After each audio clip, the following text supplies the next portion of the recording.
Hello there, and welcome to Sweet Child of Time. I'm your host, Steve Barnes, and today we're taking our time right over to Wheel of Time. Season 3 is started up. We watched episode 1 to Race the Shadow today, and let's bring my co-host in here. It's the Sweet Child himself, Marshland Monster. You know him as James McCullum. Ahoy there, James. Ahoy, find that water and shade. Absolutely. We got IEL represent in this episode, James. How you liking this? Who? I had to be like, what? Wait, who are these people? When did all of this happen? Is the flashback from the beginning? Did that happen before the end of season 2? But I guess it happened just that day. Where are they in this episode? Are they in the White Tower Town? Yes, they are in White Tower Town. They're in Tarvalon. I was wondering like how much you've remembered from last season until where we're at here. So I guess not much. Did you watch like the previously on Wheel of Time thing? I watched it / listened to it because I had to kind of hurry up and do this, but I had it in headphones. Don't worry, guys. It's not like I was in the other room making coffee. I had it on headphones because Nicole was sleeping. But this is how you start a season, guys. Yeah, this cold open just bangs you into it. I'll get you caught up on where we're at in just a second. I want to get the listeners caught up on who we are. Of course, I'm Steve from Sweet Child of Time and Introvoid. And of course, you know James McCullum. And what makes James stand out among all these other Wheel of Time people who are putting their content and their voices out there, like ourselves, James is watching every episode fresh right before we record. So he's just watched episode 1. I mean, today is March 18th. So all of us have seen all these episodes and a lot of us have read the books. James is coming into this brand new, and every time we record, we're going to put an episode out every 2 weeks. James will have just watched the episode that we're about to talk about. So we're getting ready to go into episode 1 to Race the Shadow. Where we're starting here, James, is everybody being like our gang, like our main characters. They came from Falmouth, where Rand, with the help of Egwene, big help from Egwene, defeated Ishmael. They had that big dragon symbol, and everybody looked like they were, getting ready to take on the world. Elaine was there, and she healed Rand while Egwene was battling Ishmael. So that's the Elaine-Rand connection, the two redheads.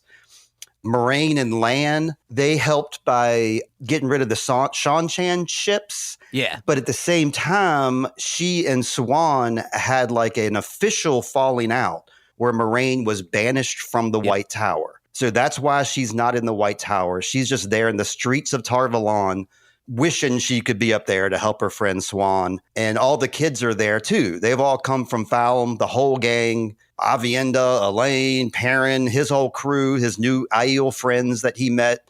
So Loyal, everybody's here in Tarvalon. Which is cool. Loyal lives. It's like, yes. Where's Dewey? That should have been the hashtag going on right now.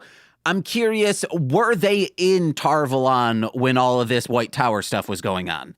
This gang. Okay, all right. Yes. Then that's that. Then I'm all caught up. I understand what's going on. It just would have been cool if they're like, finally we've made it to Tarvalon. And then it's like, okay, they're here. We know what's going on. Yeah, they could have done one of those things where like they enter the city and like one of the characters turns around and says, "Hey everybody, welcome to Tarvalon," like they do on those, corny shows. Or if it there was just like a little subtitle that said Tarvalon, and then the year, which is 3000 AD. They actually do that in some of the, I won't talk about it because I don't want to spoil anything, but maybe there'll be like some little titles on the bottom of the screen showing what city we're at in the future. But you will not get titles on the screen unless you have subtitles on. Translating the old tongue. I'm so that's wild that they don't do that. Like translate it, but it would be okay if when you had subtitles on it just said old tongue, which they do in movies when it's like so they're speaking foreign language and it's like just translate it, guys. Yeah, and so you did notice that they did translate what Matt was saying, right? Yeah. I absolutely love that because I think that represents like in Matt's mind, that's exactly what he's saying. So that's what he believes he's saying to the group at that moment. He's just doing it by accident.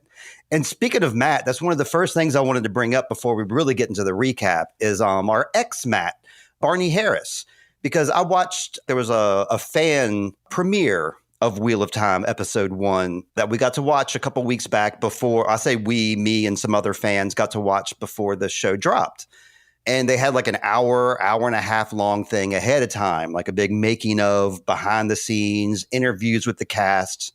I mean, everything you could wish behind the scenes stuff. And the two most interesting things I pulled from that was the respect they show for Barney Harris in that whole thing. Because when they were talking about casting season 1, I mean, they were full on, showing Matt's auditions and I mean, Barney Harris's auditions, the whole gang getting together and like behind the scenes stuff.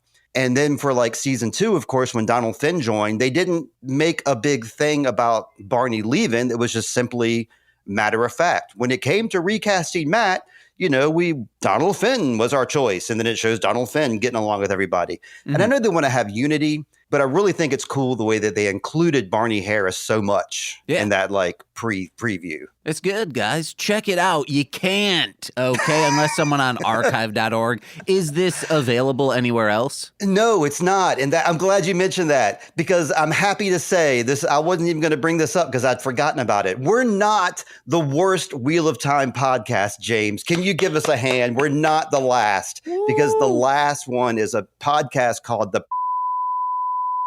They got busted during that thing. They recorded it and they did the whole thing where they pirated it and made it available to people when they should not have, when it was clear instructions not to do that. Not only that, they released their episode shitting on the show 100%. So they got a lot of hate for that. Wowzers.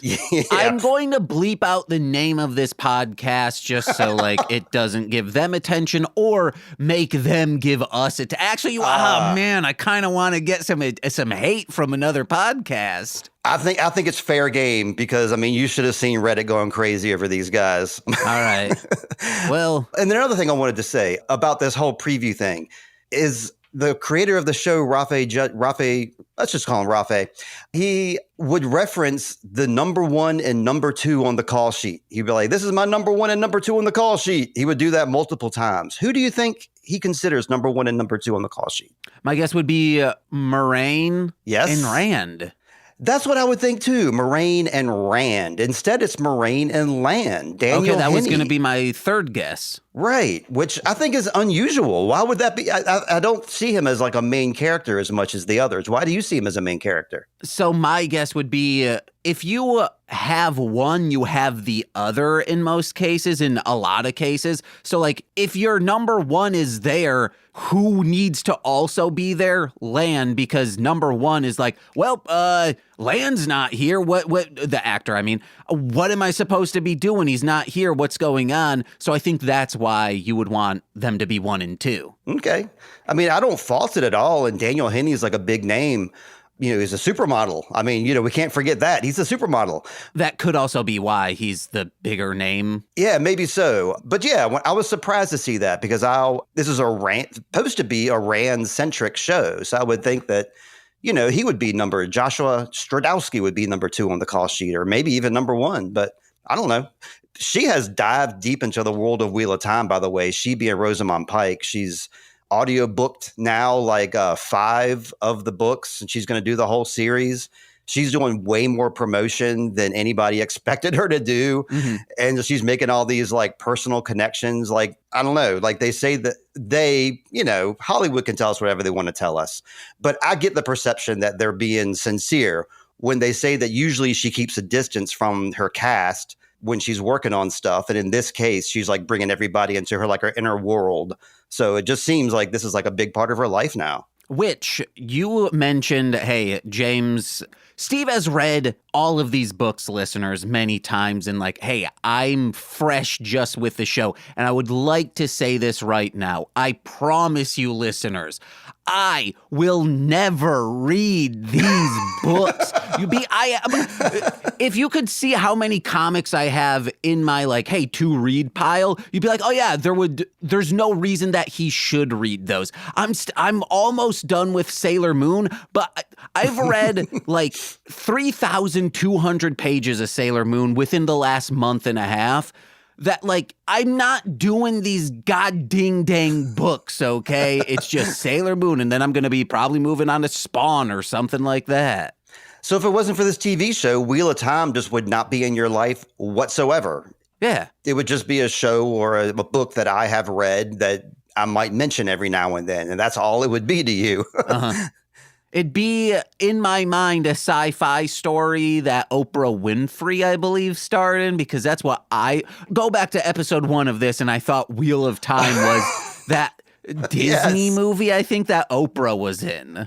That's right. I can't think of the name of it either, but it's very similar to Wheel of Time. I can't fault you for getting them confused.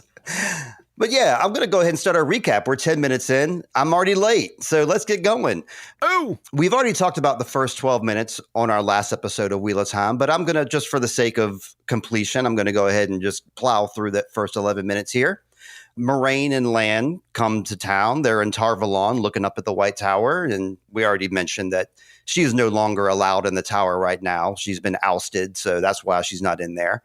Leandrin has been called before the Armorillan seat to answer for her crimes of being a dark friend and of slavery. And Leandrin doesn't know that Nynaeve is also in on this. She has no idea Nynaeve is there. So in Leandrin's mind, there's no proof. So she can just say whatever she wants. Of course, Siuan tells us the truth, and she has Nynaeve there. And so at that point, Leandrin knows she's busted.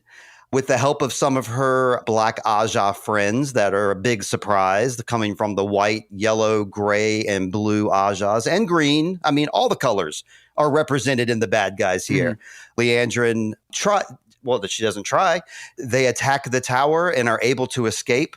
Nynaeve isn't able to help in this situation. I thought it was because she might be being blocked by one of the Black Aja, but in fact, it's just because she's not mad enough to channel right now. Yeah. And I would like to comment, because if it seems like we're speeding through this, it's because we covered this cold open in the previous episode. I would like to comment on 2 things I believe that weren't in that YouTube cold open. Okay. For obvious reasons. It's like extreme violence and gore. I believe one of the Aja were not bisected in the YouTube thing. Like, you see them. That couldn't have been on YouTube, right? Yeah, they had it on YouTube, yes. Wow, they showed the person get split in half and slide down and fall apart? Yes, that was in the whole thing. Oh, wow, it's crazy that I didn't see that. And then I also thought 2 of the warders' heads exploding wasn't, you don't see them explode, but it's like heavily implied their heads got scanners. Yeah, that was what they had on. Okay. I can't confirm that it was on YouTube, but I can confirm that I watched that on YouTube. I could be mistaken there, but yeah, the first time I watched it with the Amazon link that I sent you that we shared for that. And yeah, the slicing open happened at that point. All that gore. It was easy to miss, though, because it was a nice, clean slice. And the way she fell, like the way her body separated Darth Maul style, it was real clean. Yeah. Actually, it was worse than Darth Maul style because, there's blood and guts opposed to Darth Maul. How come he wasn't bleeding? Because it cauterizes it instantly, guys. Oh, yeah, and Leandrin spit up all that blood, too. You see that happening. And speaking of which, yeah, Leandrin's smart enough with her gang of Black Aja. She has at least 3 yellows on her side that can heal. And she took a real beating this episode. I'm surprised that she's still walking around, but she has definitely been through the ringer, deservedly so. Yeah. So the sitters that you see in the hall here, when the Armorillan calls them in and they shut the doors, the only people who are allowed in the hall are 3 sitters from each of the Ajas. In the red, just 1, Leandrin. And the Armorillan seat herself, along with her, Leanne, her clang clang pole friend. So what you're seeing in the hall here are the top foremost Aes Sedai in the world, the highest ranked, the strongest, etc. So to see 5 or 6 of them are Black Aja is crazy. But then to know that, this is the ones that we see. These are the ones that proclaim themselves to help Leandrin get out and to escape. Who knows how many more there are that are accepted, novices, warders, just people out there on the street. Who knows how many more are out there? But in this inner sanctum, if you take that statistic, you have 25 women here in this hall and 6 of them are Black Aja. Taking that statistic, 20% of the people out there could be bad guys. Especially if the top dogs, it's infiltrated them, they're going to be able to influence the lower ones. Yeah, definitely. One of which is our pal Joya. Of course, we see her, and she's a Black Aja. She's the blue, and she's, she has her bald head. We see her go down this episode. We'll get to that in a second here. But I had a big conversation with a bunch of different people about that character. And a lot of what people say, they sympathize with the fact that, well, yeah, I mean, the representation is not great, that, these bald women are always portrayed as evil. But there are so many like good guy bald women that we were able to like scrape together. And then this is what I really want to say. They pointed out the fact that Leandrin is pretty much Black Aja because she was forced to be. And many of these women who are Black Aja, it's not like they want to be evil. Like we got the Jane, that green, who's all like, I can feel them dying. Yeah. Like she sucks. She's a freak. She's an absolute, she's a gore hound. She's a psychopath. Yeah. But then there's people like Joya and like Leandrin who are like not evil people necessarily, but they definitely, they've been coerced to the dark side, usually through things like blackmail or the threat of their loved ones dying. So that's, just some points we want to make about some of these Black Ajas, not just because they're not all like Jane, who wants just death and gore. There's some of them that are just, I don't know. I don't want to sympathize with the enemy. They suck, right? Yeah. They're dark friends. They suck. What am I doing here trying to defend them? Like, Leandrin, your son is almost dead. Like, you're really going to sell out your entire sisterhood for like, yeah, it sucks, but it's not like he's 13 years old. Right. He is near death. Oh, he is dead. I'm sorry. Well, maybe that's for later, but he died last season. Okay, well, then even better, Yeah.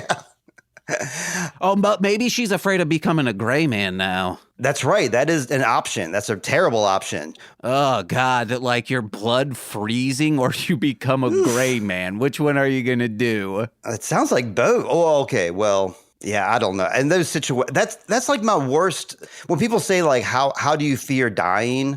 Basically, my answer is always like pain, like through great pain. That's my biggest fear. And then we have like this gray man you're mentioning in the end of the episode. And Leandrin here, she gets stabbed through multiple times. And she's being healed by the Yellow Sisters, but that pain still existed. Those things still happened to her. So she basically experienced death a few times here. Are we to that point now? Yeah. Okay, so like we're just about like, hey, the cold open that we saw, this has ended. And I was at first like, holy Christmas, yes, this is wild. What the hell? They killed her. And I was like, oh, wow, this is going in a completely different direction than I thought. But then I said something that I'm like, yes, I know this sentiment in real life is a war crime, but you gotta kill the yellows, guys. Like, you can't leave them hanging. You have to kill the medic. There's no Geneva Convention here, okay? Absolutely Kill the not. medic, and then you don't have to worry about any of them reviving. Absolutely. Yeah, that's their secret weapon, is getting those yellows in there.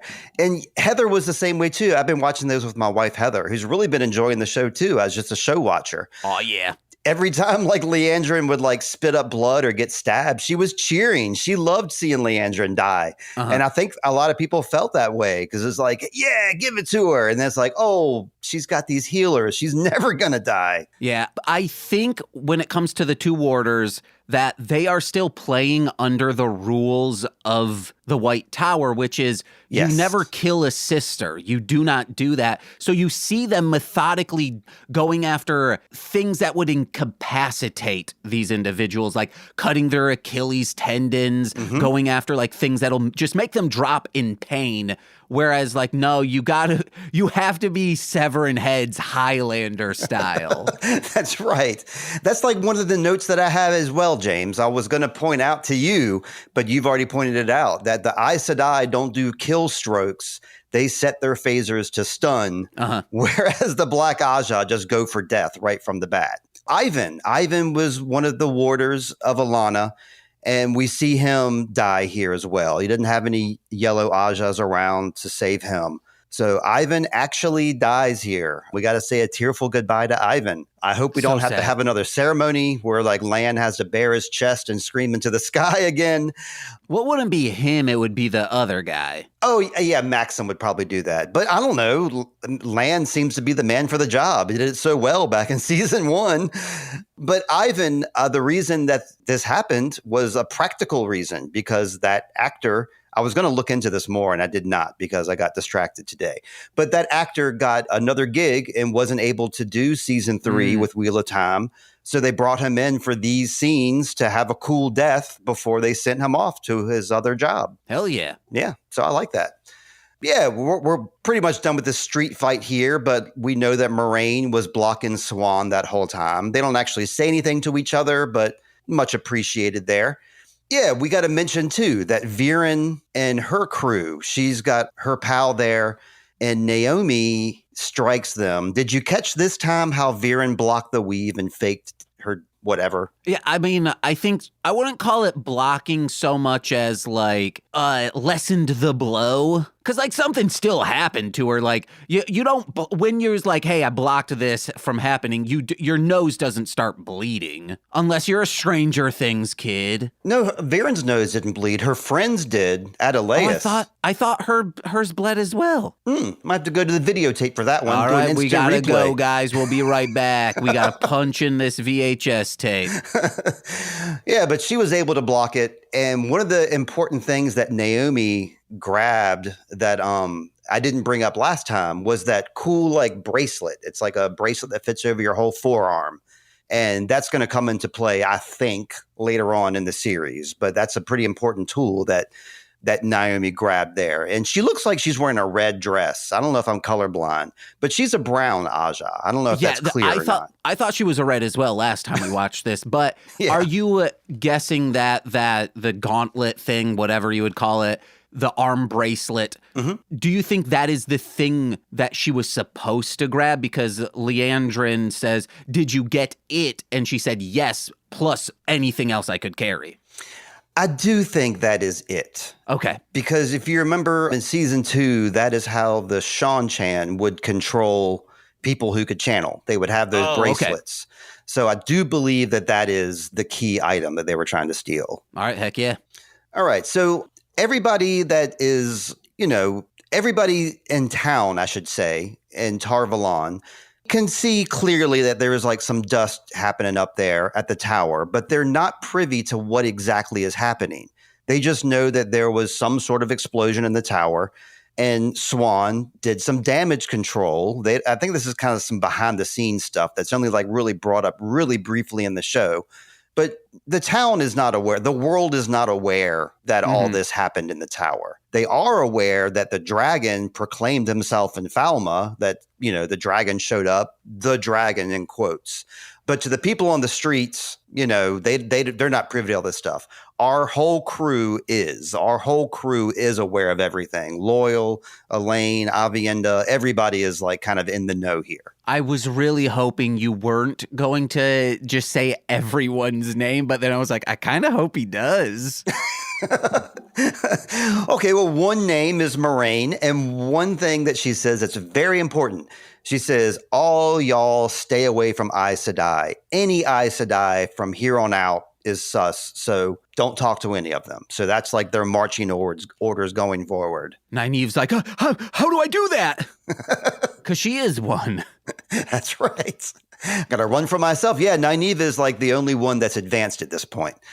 So yeah, Moraine tells them to keep a low profile. So Matt goes to the tavern and pulls the horn out and poses with it and brags about it and says, Rand, you're the dragon and all this stuff. What do you think of this, James? He's cool. Like, who cares? He does what he does. But then we find out why he's doing it later on. He's just trying to distract himself from the voices in his head that aren't opposed to in previous seasons trying to make him kill everyone. The voices are just making him nauseous. Right. And these voices, I don't know if it's clear or not. I think it's made pretty clear. Smart viewers like Heather picks this stuff up. slower viewers like Steve will say things to Heather and she's like, yeah, I know, I just saw that. And I'm like, oh, I'm sorry. So when he blew the horn, he didn't just call those other heroes to his side and he also inadvertently has gained all the past visions, memories, and everything of every horn blower before him.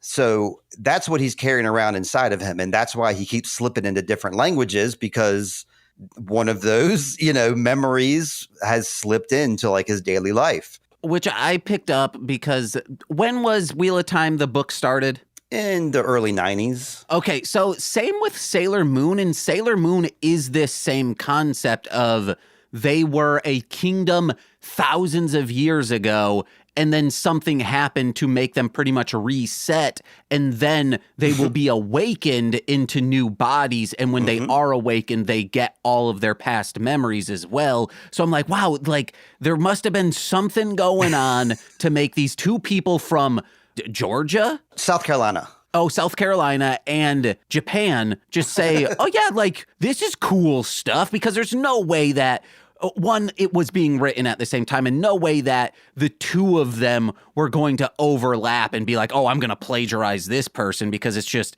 happening at the same exact time. Yeah, right. And yeah, that is kind of exactly what's happening here, with the exception of Rand and Perrin and Egwene and Nynaeve. They don't remember anything that's happened before, and neither did Matt. But now, because he's had access to that horn, that ancient object, he's the one that can actually access those past lives where no one else is really able to do that. And now people are going to be accessing his horn later on, if you catch my drift. Oh my God. Yeah. Did you catch that line when he was like, they can spear me anytime? Yeah, I have that written down. Oh, thank you. What, that he wants to get pegged by Bane and Chiad? Is that what your note says? No, not that. They said, they are going to spear you. And he's like, they can spear me anytime, baby. And they kind of do later, but we'll get into it. Okay. Gotcha. All right. I also wanted to say, when he is at the table with Rand and Perrin and he slips into the Old Tongue by accident, one of the things he says is, may you find comfort in 1,000 ginger ladies. Oh, yeah. Which is the first mention of, because we get a lot of this later on as this episode progresses, people, talking about the Aiel and Rand convinced that the Aiel need to be his army. And here is Matt saying, may you find comfort in 1,000 Aiel women. Maybe he doesn't mean sexually. Maybe he means that's your army. Sweet Shot of Time is brought to you by Zencastr. Zencastr is the way we record Sweet Shot of Time. We hook up with our guests via video and we record it on audio. Recently, we've been doing video podcasts with the cast of Time Bandits. It's easy using Zencastr. You can record video or audio. You can also edit your podcast or your video via Zencastr. Join Zencastr using my promo code Sweet Child of Time, and you can get 30% off Zencastr. If you're ready to start your podcast, it's time to share your story. Share it with Zencastr. That promo code, once again, Sweet Child of Time at Zencastr.com. Let's see, I move on to the ladies. This is the dudes. They're hanging out in the pub. The ladies are hanging out in their own pub themselves. Well, real quick, before that, they're all hanging out together, and then they're like, hey, let's blow off steam. We're not just going to sit here doing nothing. Maybe it changes. Maybe they get grimy later on in the city or the season. Every single person has distractingly had a massive glow up. Everyone in this season is so fucking hot. It's like, what is going on? Why did they do this? It's like not like a CW show, but in that sense that it's like, wow, not a fugly person around. It is distracting. I have notes here, Egwene's cool, black goth outfit now. She's got this cool look that she's like a miniature Lanfear now, and Perrin's awesome hair. And yeah, I was describing the new show Paradise. I gave that show a shot, a sci-fi show on Hulu. Mm-hmm. We watched the whole thing, but I was distracted too. And it was a big point of contention with me, how good looking everyone was, how cut and perfect bodies, their clothes fit them perfectly, their hair was perfect. And it was distracting how good looking they were. And in Wheel of Time, I was kind of noticing the same thing. Yeah, they're kind of, giving us a huge hot factor here. And they're not slowing down at all or not being coy about it. They're, giving us lots of hot people. And like, I wrote down, you know how it's like the quiet before the storm? This is the writhing before the storm because then everyone has sex. Yes. They're like, yeah, but like it makes sense. They probably are all sensing something is happening. We need to make sure our feelings are known. So before we all split up, God, quit splitting the party, guys. But yeah, I'm loving this season for multiple reasons is what I'm trying to say. Yeah. I mean, it's drawing in a lot more viewers too. And maybe the hotness has something to do with it. Can't shy away from it. Egwene has PTSD from her situation with Rena and the Shan-Chan. And she says to the other girls how she sees her every night in her dreams. And I just wanted to emphasize that. It's every single night she's having those exact same dreams. So I just wanted to kind of put a pin in that, but just, put a pin there. I'm glad you brought that up because I did forget she was like getting choked out nonstop by that woman. Yes, every night. So we're going to cut over to Moraine and Lan. They're up there on the ledge. And this is when Celine Lanfear makes her appearance. Everybody has two names, by the way. It's really confusing. But Celine / Lanfear shows up and does a cool little magic trick to hop up on the ledge there with them. And they form this alliance. They both want the same thing. They both want Rand to go to Tear, get this sword calendar, and get this party started. So they're going to form an alliance here. And Lan looks really, he looks unconvinced. What are your thoughts about this alliance? I guess kind of in the middle of like if Lan's on one side and the other two are on one side. I'm like, I see what they're doing, but always when you team up with someone who is like a psycho, the best thing's not going to happen. And we find out the best that like you could have just been like, hey, so-and-so, or just tell them, say like, hey guys, we need to go here.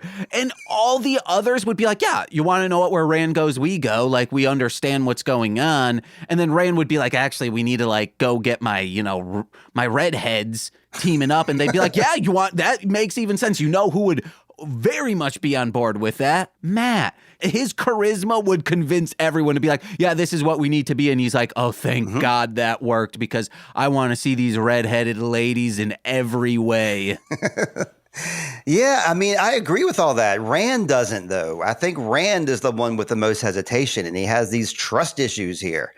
But, I mean, I think this team up is cool, personally, the Moraine and Lanfear, because that's the best conflict you can get is when you take two unlikely characters and put them together and see what happens when you put them together. Yeah, but you want to know how this is going to break bad with someone with trust issues? Wow, you teamed up with the lady who was like, hey, I'm going to like kill you or something. I want you on the dark side and I don't want you with all your friends. Yeah, that's bad. Yeah, Rand would not be on board with this, and Rand would probably never talk to Moraine again if he knew that they were in cahoots here. That's a tricky situation. And, it's going to find... it's going to be brought up later on and... But James won't know about that until we actually record an episode because like we said before, James has gotten a vow of staying away from Wheel of Time until the day we record our episodes. So, but I'm constantly playing the video game. I love it so much. It's the best. I hope there's no spoilers in that video game. There better not be. I'll tell you this. I don't know any of the story that was happening because when it started telling stories, Steve's like, hey, yeah, so James, like, what are you doing later today? I'm like, dude, I'm trying to read the story. It also tells me what I have to do in the next level. That's the thing I like about podcasting and like doing the streams is just hanging out and talking. So like, yeah, I don't want you paying attention to the show. Pay attention to me. Like, tell me how you're doing. I'll pay attention to you when I'm like, all right, I can't see a damn thing. What should I do, Steve? But we learned the answer to that. Turn the lights on. Turn up your light setting. Lan, grab your best weapon for this. That's what Moraine says. He's going to go grab his father's sword, which he never wields usually, so he's going to go get it this time. So yeah, Swan. She's talking to Egwene and Nynaeve and Elaine. And she's talking Egwene into sticking around and getting that ring and being an Aes Sedai. And she tells her that you're not going to be able, what does she say? if you leave the tower without the ring, you won't be welcome back. Mm-hmm. So Egwene kind of uses those words and like does this classic Aes Sedai, looking for loopholes within the words so she can get what she wants. She says, yes, I will join the Aes Sedai or whatever as long as I can go through the tower tonight, right now. And so the scene cuts right to that, and we get to see what Egwene is seeing in the tower. Yeah, did you have any comments on this point? Yeah, on Get Animated, it's Get Playeds or How Did This Get Played, which is what it was originally. Nick Weiger, Heather Ann Campbell, Matt Apodaca. The first thing that they covered was Neon Genesis Evangelion. I do not like that show. There's elements of it that are amazing, but the story in of itself is, in my opinion, bad. Also, the dude who created it is also like, yeah, I meant it to be, no one should watch this a second time. But in that, the like, pretty much like, not an apocalypse, a mass catastrophe happens that wipes out a lot of the population. And then like these huge angels, these like big monster creatures are attacking the town, but everyone's still like going to work, going to school. Like there's still this like need for normalcy. And when they were reviewing this, it was during pandemic and they were like, yeah, this makes sense. Like we're still having to do this. We're going to work when we shouldn't be. But there's just, even in this show, there's this need for normalcy that just should, and like decorum in times of panic and turmoil and all of this. And it's like, no, just give her the ring. Like you need people on your side. Why is this a big, still weird tradition thing? Get it out of here. So you're saying like in emergency situations, you take different measures than you normally would. Yeah. Yeah, I mean, I don't disagree with you, but yeah, Sawan does disagree with you. I'm never going to push a kid out of the way, but if I have explosive diarrhea, that kid's getting pushed out of the way so I can go to the bathroom real quick. Yeah, and Egwene is obviously, she took out one of the Forsaken, so she's like probably the most powerful Aes Sedai or powerful woman who can channel that's out there. So yeah, I see what you're saying, but I think that would set a very bad precedence going forward. Like then other people, perhaps dark friends, would say, well, hey, Egwene got the ring without having to do anything. Then let me do it too. And then you have dark friends going through the arches. Okay. So yeah, that's my point against you. But what about her experience in there? Like what she saw was like, I mean, they only showed us one brief scene of her like confronting Rand and he's gone mad and she's the Amarillan seat. And she's got Nynaeve and Elaine by her side.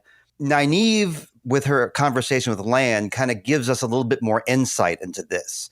And she's like, when you go through the rings, you're going to see like all your lives that could have been. And like, you know, that you take away from that a lot of sorrow. Like, for example, I had a child and I raised that child. And now that child doesn't exist. And now Egwene's going to go through crap like that too. All we see Egwene is face Rand, and then she comes out of the rings and she's all bloody. What do you think happened in those rings, James?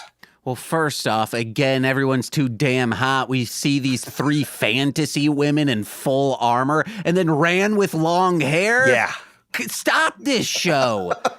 I'm sorry, guys. It's such a big focal point right now, but because everyone was so grimy, we'll probably get back to being grimy. So I think I really don't know because we see when everyone starts writhing together. You don't see the writhing, but the following night when all of them are making love with their loved ones, we see that Egwene embraces Rand and is like, no, I want to try this. Yes. There is a chance that she kills the other two and like is like, no, Rand is who I want to be with. Like, this is who I was fated to follow. And he's going to follow me. So like it's open for interpretation of, yes, did she find out that she is willing to kill for Rand or kill Rand? Yeah, it is open to interpretation, which is why I asked you. Nobody knows except for Egwene what happened in there. I think that she watched Rand kill her two friends and then she had to kill Rand. Oh, yeah, that could be it too. That's what I think. But I mean, yeah, that's why I asked you, because there's really no answer to that. Well, unless you're like Steve and you watched episode 3 already. They don't reveal it in episode 3. I can tell you that right now. Okay, all right. I guess it's in episode 2. You're being an Aes Sedai right now. The point is here, she got her ring. She did the thing. Yeah. She got her ring. She looks Swan in the eye and gives her the finger and walks out. Uh-huh. What do you think of this move? Loved it. And now I'm like, okay, yeah, like screw the decorum. It's great. This is pretty much exactly what you were saying before. Like, it's taking an emergency measure and doing what you have to do to get it done. Because I think normally Egwene would, like, if all this crap wasn't happening, Egwene would be okay with like going through the tower and doing her training and becoming a real full Aes Sedai. Because now she's not really an Aes Sedai. Like Nynaeve, she's an accepted. But yeah, I mean, tough times call for tough measures. You got to do what you got to do. Yeah, just because I have a Serve Safe certification doesn't mean I'm a manager at Burger King. I just got the Serve Safe, and then I'll eventually try to get a job at Burger King. Yep. We got a little difference here in this episode. It's almost a callback to season 1, episode 1. Egwene goes through a trial to join the women's circle. And when she gets back, like Rand is like, how did it go? And she's like, I'm not allowed to talk about it. I can't tell anybody about it. He's like, oh, was it good or bad? She's like, it was good. This time around is the exact same conversation, except when Rand says, was it good or bad? She says, it was terrible. So we know that she really went through some shit here. I'd love if one of the Aes Sedai comes out and they smell of lavender or like they have like cinnamon roll on their cheek. They're like, that was a fucking blast, guys. I don't want to be here. That happens. That's exactly why they don't let just anyone get that ring, because that's exactly what happens to like half the women that go through those rings. They decide not to go through with being an Aes Sedai. Okay, so then, I thought you were going to say that is what happens to like half of them. They go in, they have like a beautiful breakfast eating cinnamon rolls, and then they come out and they're like, all right, guys, life kind of sucks. I want to go back in there. But then it's like, but you chose to leave. So like that means you...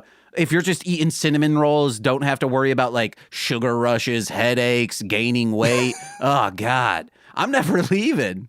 Yeah, you're absolutely right. Yeah. Sugar without the consequences. That sounds like a dream come true. In these next few scenes, like you say, we get a lot of pairing up. We got a lot of hooking up. But a lot of the dialogue that we're getting is kind of pointed the same direction.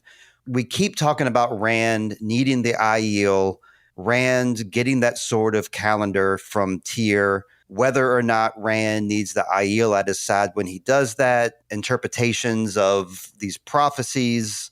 So yeah, I didn't really have any more notes besides just bringing up that they're talking about these things. Did you have anything?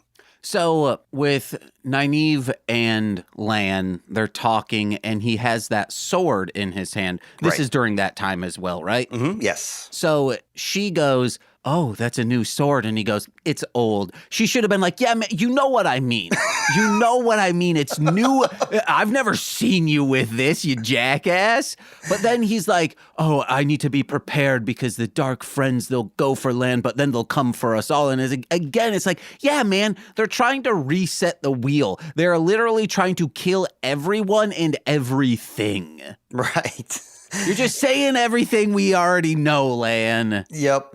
And yeah, like you said, like, is that a new sword? He could have done the old thing where, new to me. Yeah, do that. And then the Aiel, right? That's the redheads. They come in, well, they're all like taking shots, having some merriment. And Matt's like, hey, you guys want to like hang out, play a game? And they're like, we could play the Maiden's Kiss. And then he's like, and then you see parents say, no. And he's like, yeah, let's do this, dude. And then they like put their spears to his neck and they're like, all right, we're going to kiss. And he's like, oh, what's going to go on? And they go, we'll kiss. And if it's bad or if it's good, the blade pulls away. If it's bad, it goes forward. And I was like, man, I'm so glad Nicole isn't awake yet to see this. She'd get some ideas. But then we see him later on, and he has like blood slightly still trickling down his neck, and he's like, "Yeah, I'm not telling you what's up." Yeah, that's my note here too. Matt is obviously a bad kisser. We got the proof right there on his neck. I think it's like in between. Like, all right, he's like, it's maybe not, but this would be just like teenagers in real life. Yes. You see people wearing turtlenecks at school. You maidens kiss, dude. We know what you were doing. Yep. And let's not forget, Nicole graced us with the phrase, the ideas. I'm an idea. It's one of them ideas. So we're going to have lots of ideas going forward here. I love the fact that Elaine, she's our newest friend here with the red hair. It seems like she might be romantically linked to Rand. That's kind of like the impression you get last season. They have that meet cute and he sees her face but they just have like a platonic relationship. It's actually Avienda that Elaine is all about. So we get some hooking up with them. Which is when Nicole woke up and came out into and she's like, whoa, man. Pretty much like, I should be watching this show.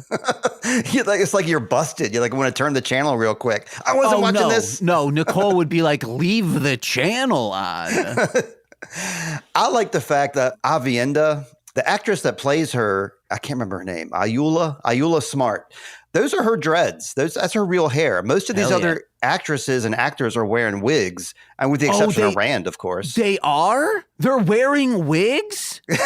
Are you joking? What? I'm joking because there was one that's like, you see them from far away and you're like, wow, you're not trying to hide that's a wig.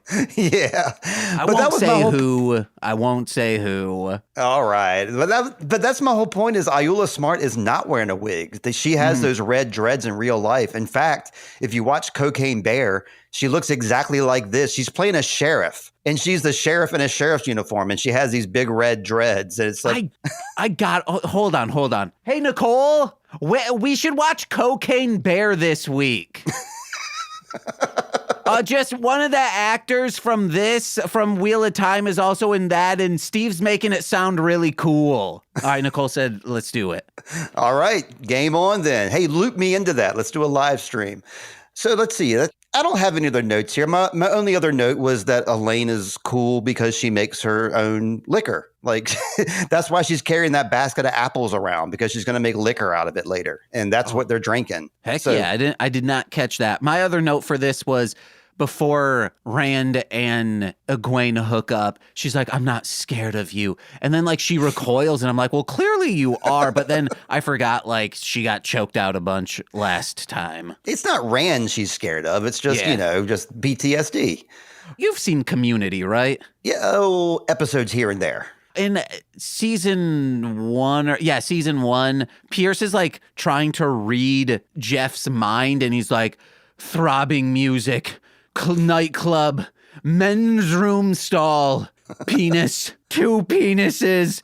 This was like Rand, 3 Rands, because like Egwene's probably like, this is not like, I dreamt of this, but not in this context. Yeah, they weren't beating me up like this. It was a different situation.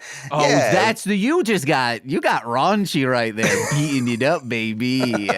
Well, guys, we're no longer doing Time Bandits. That was for kids. Wheel of Time is for the adults. Oh yeah, I've said the F word and the S word multiple times. So yeah, this is for the big kids. Lanfear and her bubble of evil that she gives the guys. This is what she and Moraine were talking about. This is her little warning.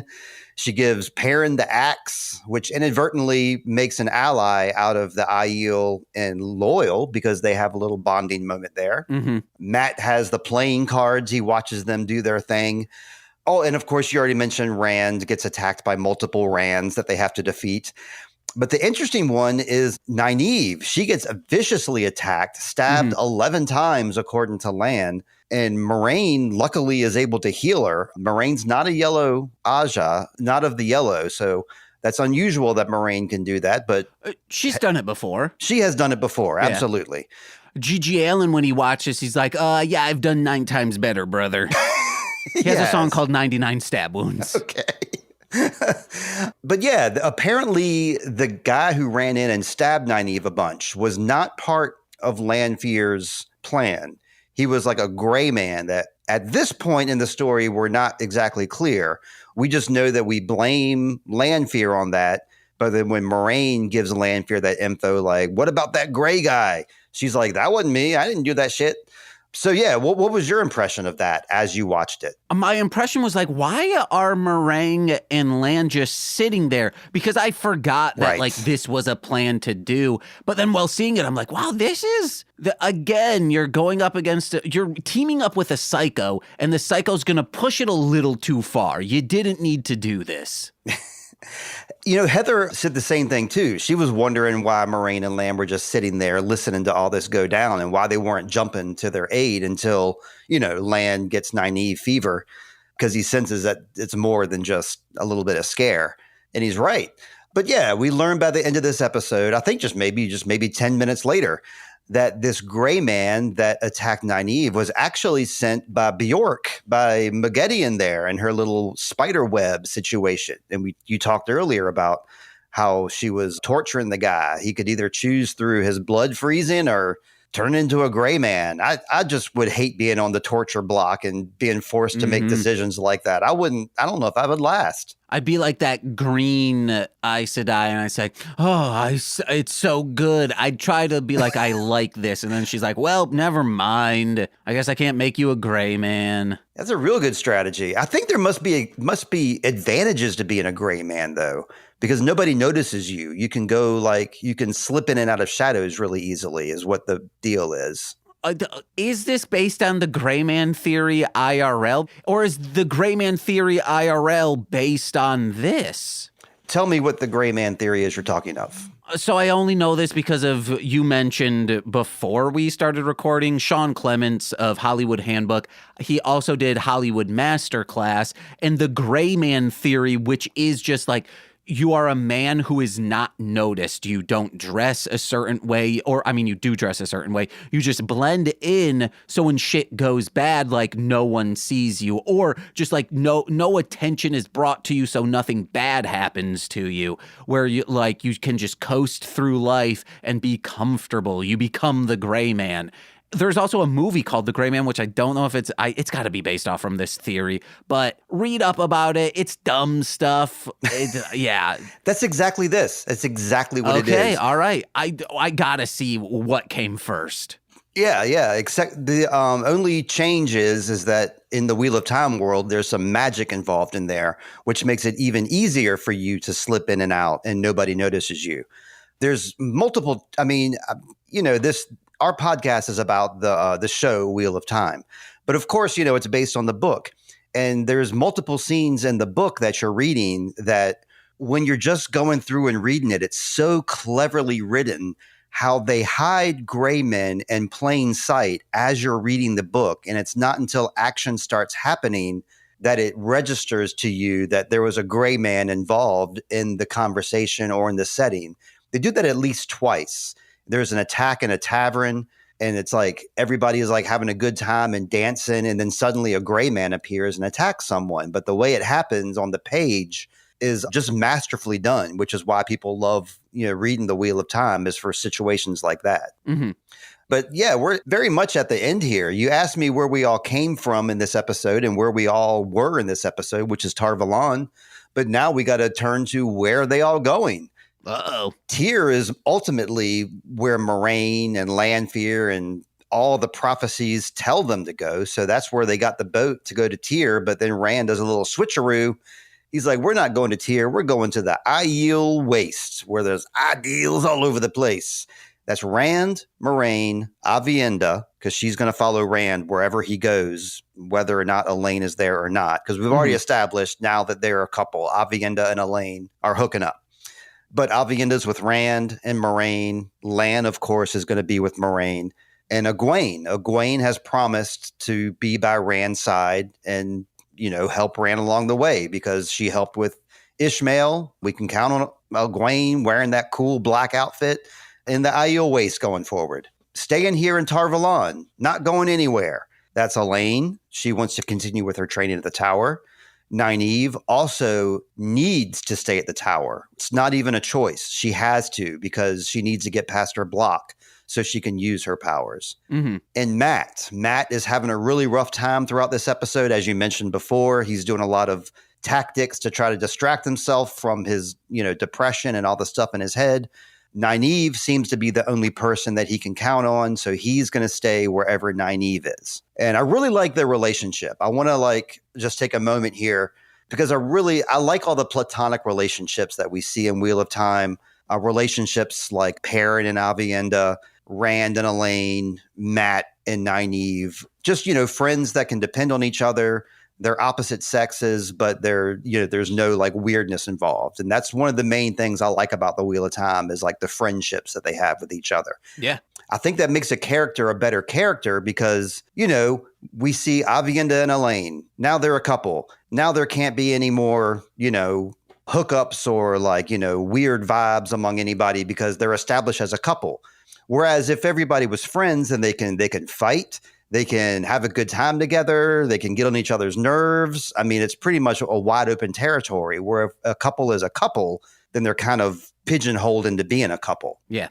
I do want to comment on Lan and Nynaeve. They're saying goodbye to each other. Yes. And he's like, Lan is very sad, but he's like, hey, you want to know, I made the choice that we had to part ways. Now it's only fair that you get to do that as well. Yes. And they're hugging. He looks sad. And Nicole goes, who died and made him sad? And I go, his entire kingdom, Nicole. That's who. Yay, James. Great answer. I applaud you, man.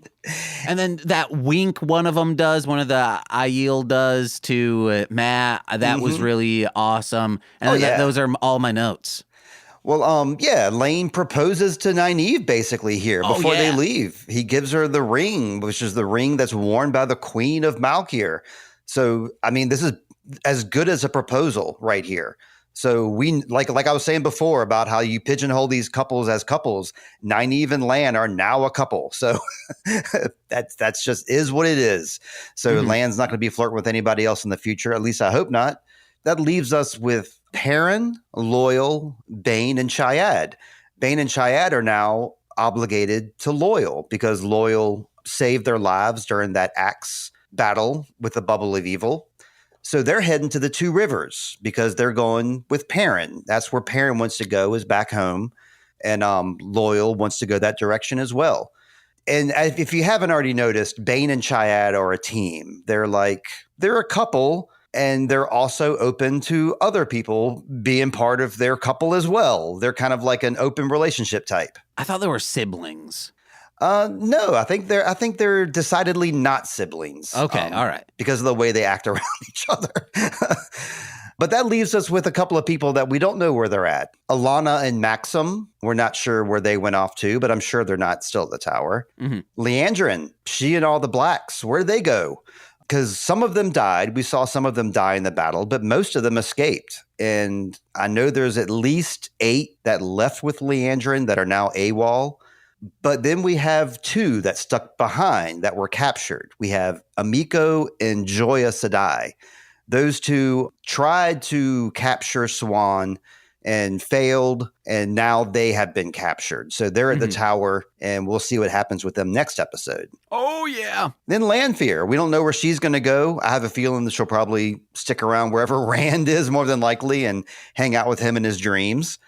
But yeah, that's the end of the episode. And now I'm going to do some nice discussion questions, James. I have a bunch of questions here I wanted to ask you. Some of these could be rapid fire, one-word answers, but who do you think may be Black Aja that we don't know about? I don't know any of their names, Steve. Describe them. Okay, well, if you don't want to play that game, that's fine. Because it was so chaotic in the beginning, and then I don't know. I don't know who could be Black Aja. Okay, anybody could be. So let's just keep that in mind going forward. Anybody could be. And we didn't really focus a lot on the Aja or the Aes Sedai this episode. Besides, we saw all of them fight in the beginning, but we haven't seen them just converse amongst themselves yet. It was mainly this is the party that we started with, opposed to the side party that we're kind of getting to know throughout. Sure, yeah. So ask me that next episode if you know next episode we're in the tower a lot. Okay. Here's a nice discussion question. Who do you predict may not survive till the end of this season? Because this is a show that's also like Game of Thrones is famous for like characters dying. I'm going to say one of the Aiel for sure. I don't know which one, but I'm going to say one of those three that we've grown to know, they're getting eliminated. Okay, all right. MXC style. They're going on a log and they're trying to run, but whoops, you slipped and broke your neck on the log behind you. Yeah, we can't discount the fact that like Elaine has that red hair, and they even Avienda says something like because Elaine is like learning hand talk, and she's like, "You're going to get mistaken for an Aiel one day." And I think that those words carry some weight, perhaps. I mean, she's a queen. We know, I mean, a princess that's bound to be the queen of Andor. But even so, like, I mean, they're right. Redhead people in this world are generally Aiel. That's just the way it goes. One of the discussion questions I want to have going forward, maybe not this episode, because we only had one location, which is Tar Valon. That's pretty much where we stayed this whole time. But we're going to go to a lot of different locations in the world of Wheel of Time going forward. And of course, you know, we know the next episode will be in the Two Rivers. Where else did I say we're going to be going? We're going to the Aiel Waste. So we'll be discussing like where we might want to take a week-long vacation in the world of Wheel of Time. Okay. But for this episode, I guess I'm going to be staying like in town near the White Tower. I saw a lot of really nice shops. There's a lot of pottery happening. I saw people smoking. So I guess there's like smoke shops. So I'm pretty happy planning a vacation with me and Heather right there in the heart of the city at Tar Valon, within walking distance of all those shops. Do you have any ideas for vacations for your week of vacation? The only place I'm not taking a week of vacation is at the Gray Man factory where all those webs are. Well, Bjork is there too, though. Like, I don't know. She has this cool look about her. I call her Bjork because she looks like Bjork. Am I wrong about that? I'm only familiar with her voice, not her looks. Okay, well, that is how she looks, like Maggedian. Yeah, we got a little time here at the end here, so I'm going to go into this list of the good guys that are female that have bald heads. That I got a nice long list here, and I wanted to remind everybody that they do exist in the world. We got... Real quick, are these shaved bald, or, hey, there's some stubble? Good question. There's a mixture of both. Okay, the stubble, we can throw that out of there. Okay. But you can still say them, but I would not consider those to be what Nicole would consider like a bald-headed woman, because it's like alopecia level of bald. Okay. Maybe you might want to have Google image for some of these, because some of these people I have no idea who they are. The first one I got was Okoye from Black Panther and her whole crew, the Dora Milaje. All of those, I'm saying a thumbs up to all of them. Okay, great. We got the Ancient One in Doctor Strange, definitely bald. Oh, yeah. Thumbs up there. We got the 3 precogs in Minority Report, absolutely bald. Okay, the precogs I think are neutral. They're not good or bad. Okay. Well, decidedly good is Storm in the comics. She was bald in the comics for a while, but I think that was shaved though, right? Yeah, shaved and then like has a mohawk sometimes as well. Well, yeah, the mohawk I don't consider bald at all. Yeah, as a mohawk. No. But she was shaved at one point. I can't pronounce this. Bene Gesserit from Dune. I don't know who that is. I've never seen Dune. My sister was like, you got to watch it. And I did not tell her I will never watch this. I was just like, yeah, it sounds good. Sure, sis. Lieutenant Ilia from Star Trek, I believe is a 100% bald woman. Definitely a good person. Yes. Okay. Yeah. Thumbs up there. All right. Zato Zahan from Farscape. Okay. I'm going to say a thumbs up there. We got a good thumbs up list here. The last one I think will be a thumbs up is Mui from Shaolin Soccer. Their name is spelled M-U-I, and they're a character in Shaolin Soccer. Never heard of that at all, but apparently it's an anime. Well, it's a lot of things. It's a lot of things. I don't think, is it an anime as well? But is it a legit bald woman, or is it just some stubble-headed woman? I'm not seeing any pictures right off the bat. Okay, we'll skip that then. The last one I got, which I know is a stubble, I know we'll get a thumbs down, that everybody said was Furiosa from Mad Max. But I know from the commercials, I haven't seen it, but I know that she has a stubble head, so I don't think she counts. Is Furiosa good? I haven't seen that movie. I haven't either. I thought she was a bad guy. That was the number one answer I got, was Furiosa. And then, I've already said most of this, so I don't need to do, but I'm going to go ahead and do it anyway, is how a lot of these Black Aja are coerced to be Black Aja. And let's see. I think this is worth reading. This is somebody that responded on Google, and I cut and pasted their whole answer because I thought it was good. So I'm going to go ahead and include it here. This is the person says, I met Joelle, the actress who plays Joya Sadai. Mm-hmm. I met Joelle at a charity event a couple years ago, and I can't wait to see what they do with Joya Sadai. I don't know any naturally bald female actors playing heroes. Zero. But she had a big arc playing a bald woman in Damina, who was a good character. So Joelle has already played a bald, good character before. This person goes on to say, they need to anti-trope this image. It sounds like the world is ready to cast Joelle as a lead hero, so maybe they're breaking the ice. I can totally understand why people might not like this. I personally love it because it means these characters will have bigger roles as notable Black Aja members rather than being a tertiary Aes Sedai character off to the side. So yeah, they also said Joya probably gets to talk now.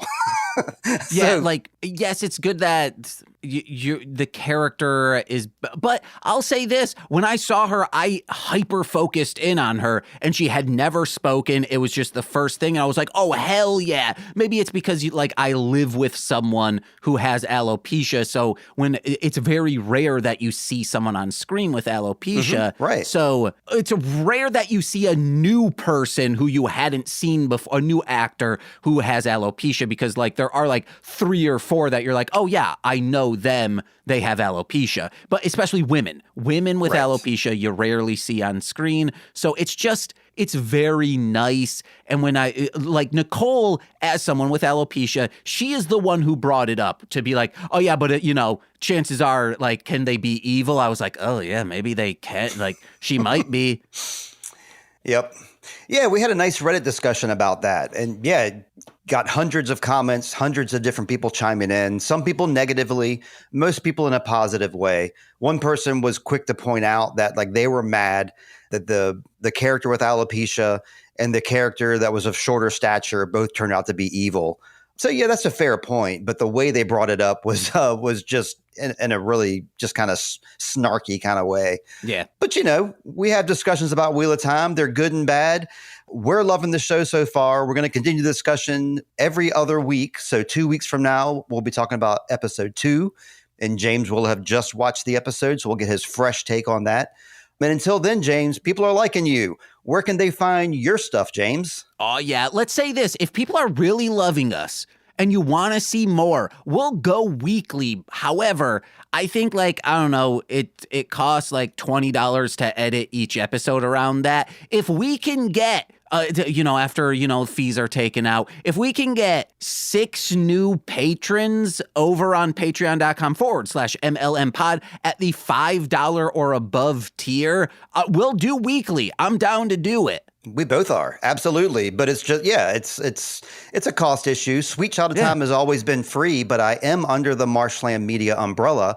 I am featured a lot on Marshland Media podcasts. And that is James's Patreon. That's how James does his thing. So yeah, how do they subscribe to your Patreon again, James? It's in the link. It's every week. It's in the show notes. But tell them one more time. Patreon.com/MLM pod, where for $5 a month, you get exclusive content every single Friday. If this is coming out this week, it will be Engaged with Nicolas Cage discussing 2014's Rage. Boy, oh boy, we'll billboard it. Nicole and I hated that movie. It was a nothing of a movie. So formulaic, but so confusing. Didn't know what was happening. It's bad. 2 thumbs down to it. But hear the full discussion over on patreon.com/MLM pod. And that's all I have to discuss. And hey, if we get those 6 new patrons, Steve, you don't have to pay me. Woohoo! All right. And I guess the only plug I'm going to plug is I'll plug the other co-host is not here, Lindsey. Check her out at oneofmystories.com. She has a YouTube channel. She has a podcast, all that stuff as well. So check her out, One of My Stories. And that's it for this week. So until next week, hope that James and all our listeners find that water and shade and shoes. Bye-bye. Toodaloos.